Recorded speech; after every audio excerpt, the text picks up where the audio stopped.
अशोक जी का पूरा परिवार आजकल बहुत खुश नजर आता है।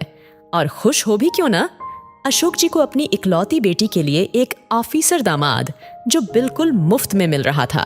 शादी भी बहुत सादगी से होने वाली थी। न लेन देन को लेकर चिंता थी और न शादी में होने वाले अन्य खर्चों की। अशोक जी के पैर मारे खुशी के जमीन पर कभी पड़ते ही न थे।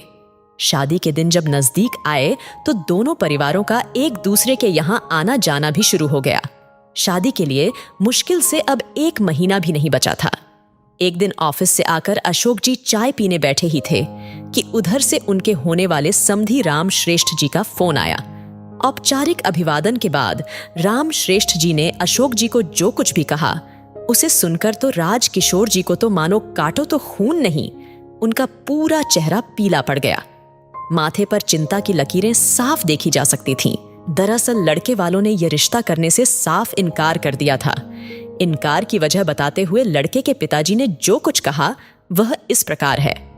समधी जी, आपने हमारे होने वाले बहू की शैक्षणिक योग्यताओं के तो प्रमाण पत्र दिखा दिए थे, पर हमें यह भी देखना था कि आपने इन्हें संस्कार कैसे दिए हैं, आपने इन्हें कैसी परवरिश दी है। क्या आपकी बेटी हमारी परवरिश व परिवेश को स्वीकार कर पाएगी या नहीं?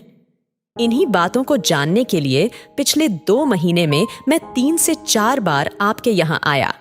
मैं जानबूझकर अलग अलग बार अलग अलग समय पर आपके यहाँ गया। मैं जब भी आपके यहाँ गया, समधन जी को मैंने हमेशा कुछ न कुछ करते हुए पाया। कभी खाना बनाते, कभी कपड़ा धोते, तो कभी झाड़ू पोछा करते हुए। कभी कभी मुझे वह काम करते वक्त थोड़ा परेशान भी दिखी, पर मैंने कभी अपनी होने वाली बहू को घर के किसी भी काम में अपनी माँ को हाथ बटाते नहीं देखा।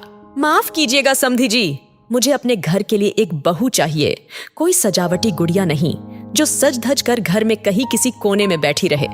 हमें तो ऐसी लड़की बहू के रूप में चाहिए जो सास को अपनी माँ समझे। पर मुझे यह कहते बहुत दुख हो रहा है कि जो लड़की अपनी माँ का दुख नहीं समझ सकती, वह किसी और औरत का दुख कैसे समझ पाएगी। आपकी बेटी हमारे साथ एडजस्ट नहीं कर पाएगी, इसलिए मैं इस रिश्ते से इनकार करता हूँ। दोस्तों, आज समय आ गया है कि हर लड़की के माता पिता को इन बातों पर जरूर विचार करना चाहिए।